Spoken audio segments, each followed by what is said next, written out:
When a dog suddenly runs away from mom, it's really weird, right? Because moms are most often the primary caregivers. In this episode of A Dog Soul, an empath's guide to your dog's feelings, we will talk about Sir James, a Chihuahua, who started to avoid mom and even ran away from her.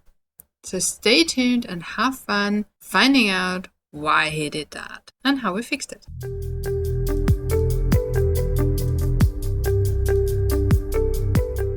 Alright, so Sir James was a Chihuahua and 6 months old. He was a rescue, but he got rescued as a puppy.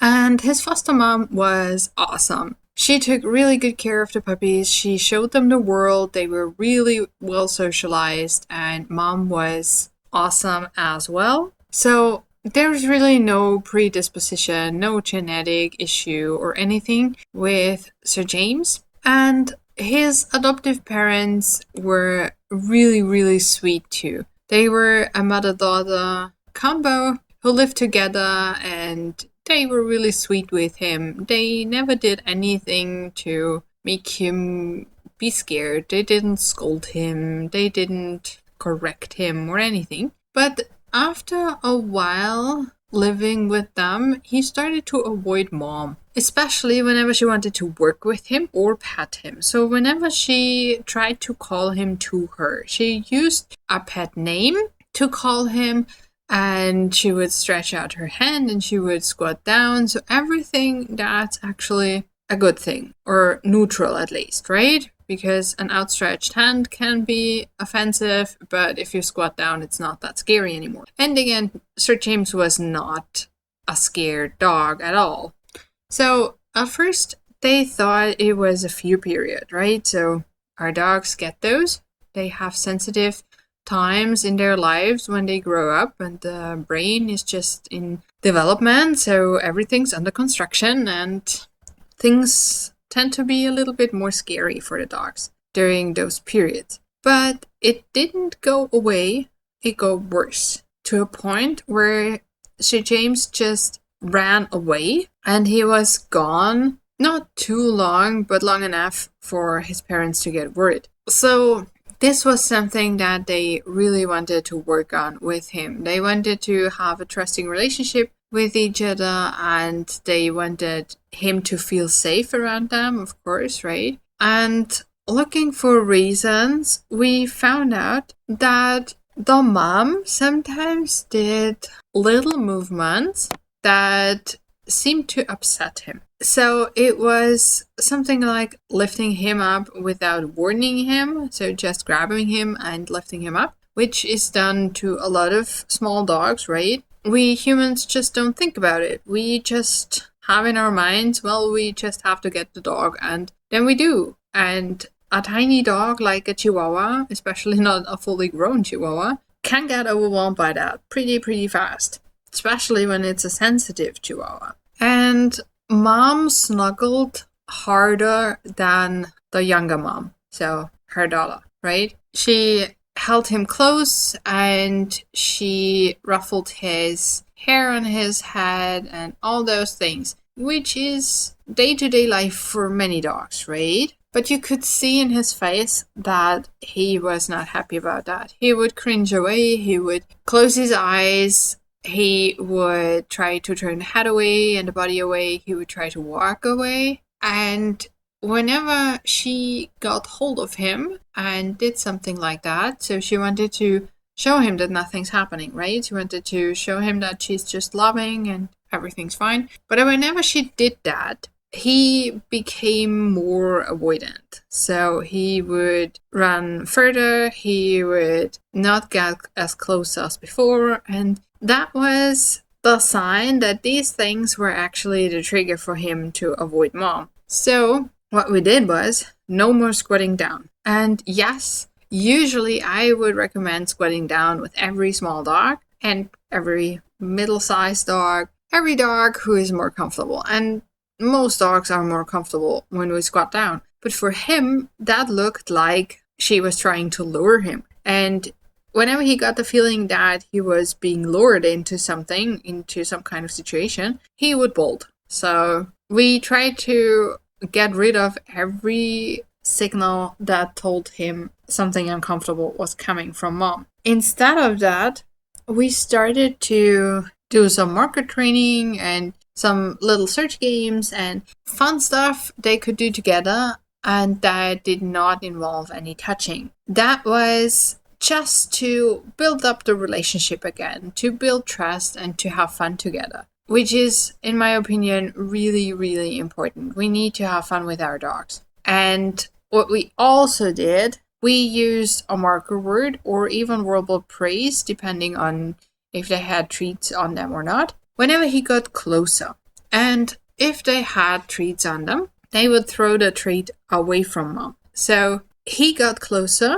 He immediately got a reward, a verbal praise or a marker signal, and sometimes a treat that he could run after, and always away from mom. Now, you may think that we would encourage him to run away from mom with this technique, but that's actually not true. We are rewarding the moment he was approaching mom, and the chasing of the treat just increased the distance, and that again gave him more safety. So he learned that whenever he approached mom, he would get safety and nobody would grab him. So he would get something more comfortable. And he was a very open-minded little dog, so he got the idea pretty quickly and he approached closer and closer and closer. Now, since mom is human, right, there were setbacks.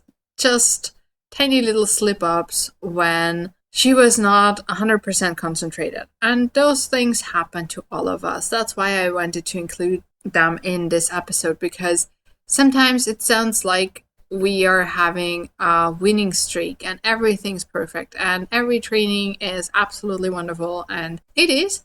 It's really fun training dogs, right? But there are setbacks and that's absolutely normal. So sometimes mom had little slip-ups where she would mark him and give the treat out of her hand, and with the other hand try to pet him. And tell me in the comments if this is something you do, because I see it almost every single case. And most of the time, the dogs don't like it. And very often we get dogs who keep a little bit more of distance and get a little suspicious whenever a treat is offered to them. And maybe not as bad as with Sir James, because he was really, really uncomfortable with those kind of handling situations. And he was very sensitive. He was also sensitive to every other touch. So even when they were really relaxing on the couch, he would sometimes not want to be touched. And this can also be a medical issue, right? He will get checked out. It's not been done yet, but he will get checked out. But in a training situation or in a situation where the dog is actually active and wants to do stuff, usually they don't like to get pet them. At least not in the facial and head area. They might like scratchies on the back or on the butt, but not on the head. So the more concentrated mom was, the faster they progressed. And Sir James started trusting and trusting and trusting again. And since they were having fun together, it became easier to overcome the setbacks. Now, what we also did was to announce the touches with the word scratchy. So we would ask him scratchy and hold out the hand so he could come up to the hand and get the body part scratched he wanted to, or he could say no and just not walk up to the hand.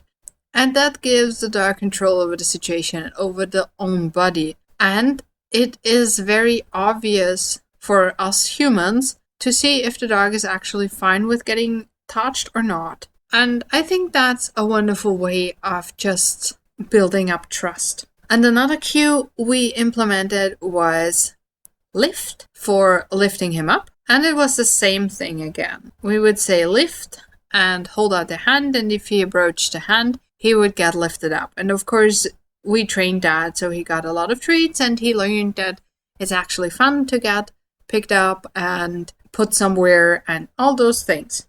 He lost the fear of getting picked up and just being overwhelmed by it.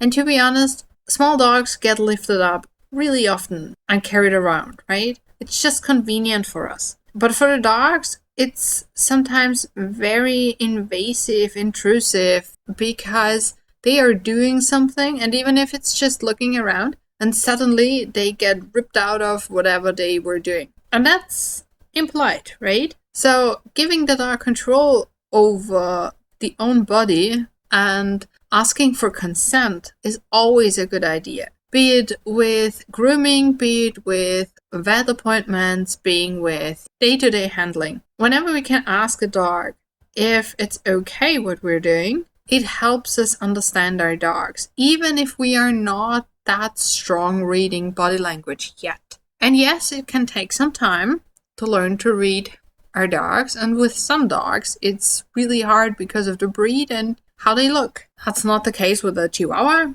They sometimes look more frightened than they are because of the form the head has, but other than that, they are normal to read, I would say. But still, many dog parents aren't fluent in doggy language, right? We all started someplace. And asking the dog if he wants to do something helps us a lot. And if you want to learn how to teach your dog cues like that, so ways to say no like Sir James did, check the description. You got a course there that includes everything for a trusting relationship, and of course medical training and consent. And with that, I wish you a lot of fun training. I wish you a lot of fun giving your dog options and asking your dog if it's fine what you want to do with him. And we'll see each other next time. Bye.